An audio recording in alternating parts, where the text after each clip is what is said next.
This morning, a lot of people woke up to a one-day ban inside of Diablo Immortal. There's a lot of things that I have to say about this, explain why I think this is happening, and take a look at the document that Blizzard sent out to everyone yesterday in the form of a blog post.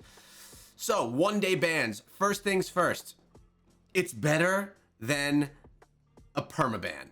I'm wondering if they took what the community had to say regarding permabans and now are going to tier out bans differently. A one-day ban it's bad. It stinks. It's the last thing that you want to wake up to, a ban on your account, whether it be one day or a permaban. Obviously, a one-day ban is less serious than a permaban, but still, it doesn't make you feel good, doesn't make you feel good about the game experience, and it makes you concerned about the future of the game, as well as your stability within the game. Why did you get this ban? What are you doing wrong?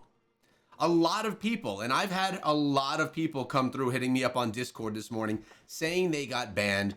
Everyone doesn't know why, of course. Maybe there's some people that actually do that were doing wrong and that just are saying they don't know why, and others that maybe they just really don't know why. But it all, in my opinion, has to do with pets inside of the game. Very similar to gem duping that we saw happening a bit ago. But first, before we get into that, let's actually take a look here at what Blizzard put out. Dear adventurers, the Immortal team makes a firm stance against exploitation and intentional disruption of the game's economy and systems. Today, we've taken a fresh wave of action against accounts found to be engaging in this behavior. And remember, this is a reminder and a warning. It gives you the whole agreement and all those details. If you want to go look at it, you can. We apply either a temporary suspension or a permanent ban. So that's new. Having a temporary suspension is something new. And I'm glad it's here because everything is not worthy of a permaban. So these are the things that they're saying can get you put in this situation. Purchasing items and or currencies from unauthorized third-party vendors. That point is the one that we're going to be focusing on here today because that is what I believe is the reason why one-day bans were coming in and banning for one day innocent people. We'll get into that. Making fraudulent transactions on the in-game or Battle.net shop, exploiting bugs to abuse the in-game economy or market, scamming, account sharing, or win trading, using third-party programs, hardware to automate any facet of gameplay. Any third-party programs and hardware to automate any facet of gameplay. What that brings up to me is something that, a side note, something I'm always concerned about. I've talked about it before. There's a way that players are able to auto attack inside of the game and, they'll use it for farming. I personally don't see a problem with it. Unless if you're taking up a spot, staying there all day and being rude to surrounding members, that can get frustrating. I have never and am scared to use that feature. I feel that if I use that feature, I'm going to have a problem. So I just don't do it because I don't want to get a ban myself. I would love some clarity if that's actually allowed to be done, if it's a tool that the game offers us to use, or if it's an exploit of the game's software. I have not been able to get an answer on this, and man, I would love to know, because if I could do that for my farming and save myself an hour or two a day, that'd be awesome. But I really don't know, so I'm playing it safe because, honestly, Diablo Immortal, it's part of my job and my life and my well-being, so I need to be super safe. We want the Diablo Immortal community to trust in our commitment to the game's integrity and our ongoing mission to protect your time as well as your well-earned progress. In addition to the actions today, we'll continue to enforce these rules, and we constantly evolve our detection services, which is great. I like that they're able to make it better as they go. Maybe a one-day ban is a start. Now, this is an example of a message that someone has received this morning from Blizzard about their ban. Let's get a little zoom in here. Notice of the account action. Greetings. The battle ID was there. Suspension is 1 day and warning. Exploitation of market, economy, or inventory. I actually like that it says what the offense is. Now, it is not fine-tuned. It's not telling them exactly what they did, but it is giving them an idea so that they know. You know what you do when you play. You know if you spent the day in the market, or if you spent your day auto farming, or if you were using some kind of bot to do something, or if you were just playing the way the game was intended. So this is actually pretty good that they put that there. We've detected one or more characters on this Diablo Immortal account participating in behavior that violates our code of conduct, and it gives a link. This includes, but is not limited to, chatting. Not chatting. Cheating, botting, or exploiting the economy of the game mechanics, which harms the game environment or the intended player experience. The account holder is responsible for all activity on the account. That makes sense. We issue suspensions and closures to protect our players and our service in accordance to our Blizzard EULA. We don't take this decision lightly. Our team has issued this suspension only after a careful review of relevant evidence. Our support staff will not overturn this penalty and may not respond to appeals. At least they're being honest. They're telling you that they're not going to respond. For dispute of this action, any further information on the action above, please review our process right there. Thanks for understanding the support.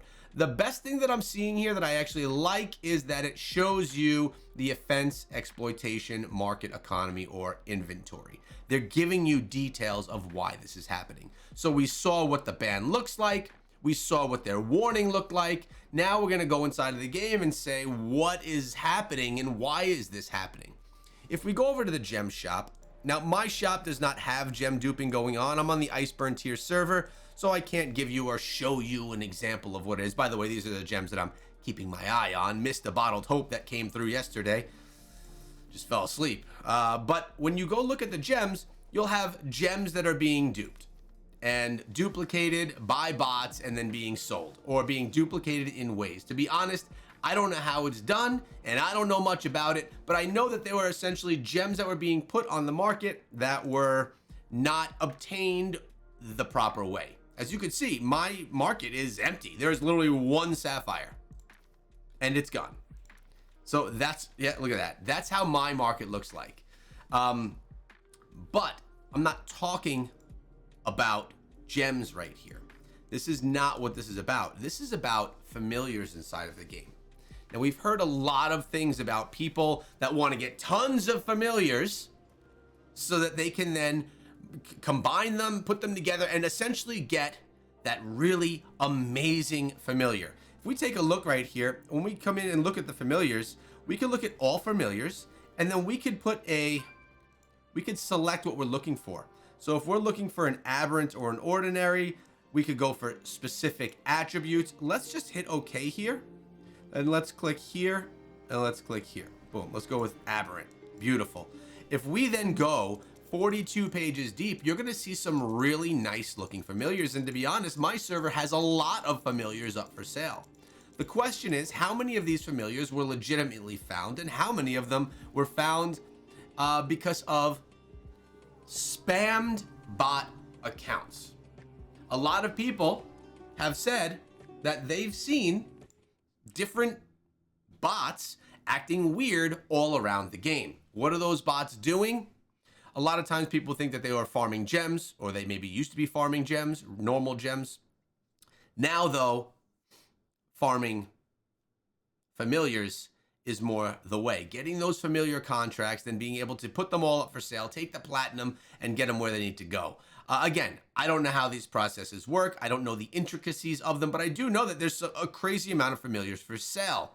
And I've bought familiars. When I was trying to get my familiar to a legendary status, I had to buy a few familiars from the shop. I bought cheap ones because I wanted to be able to do the combination and combining perfectly. And I would then use them for my familiar to get it up where it needs to be. But apparently people are saying that they're getting banned, or they're getting that 1-day ban because of excessive amounts of buying of pets. So here's the issue. If we have all of these pets in the shop and you buy pets that are brought into the shop from an illegitimate source, whether that be from bots or from whatever way that that's happening, are you liable for your purchase? Because when you come in here, if I'm looking at an ash sweeper, I have no idea. I don't know if these ash sweepers are legitimate, if they're from a normal account, or if they're illegitimate things that are really not supposed to be purchased. There's no differentiation of the two. While I'm here, I'm going to see if there's any good ash sweepers. There are a couple. Look at this. By the way, I could probably get some good platinum for my ash sweeper, but right now I'm holding on to them. But yeah, that's my point. It's really difficult to tell what's what and if what you have or what you're buying is going to get you in trouble. Can you get banned for this, for just making a simple purchase as a normal player? There's no clear answer to that, but it does raise concern. It makes me a little bit hesitant to buy any pets or familiars from the market. So we'll come over here to Nizza and we'll go buy familiars from her, right? No, I have not once since the drop of familiars seen one for sale in Nizza's shop. I've never seen it. So what are we supposed to do? Play the game normally, play the way that we're supposed to play, and just hope that the ban doesn't come down on you. I know for me personally, I'm going to be staying out of the shop, not messing around with familiars very much, just in case buying familiars that are illegitimate are something that can get us in a little bit of trouble, even if we are not at fault. I'm being safe. I guess I would suggest the same to you guys until this is all cleared up. But at least, again, we're looking at one-day bans and not perma-bans like we've seen in the past. Let me know, guys, if you've been banned, your details down below.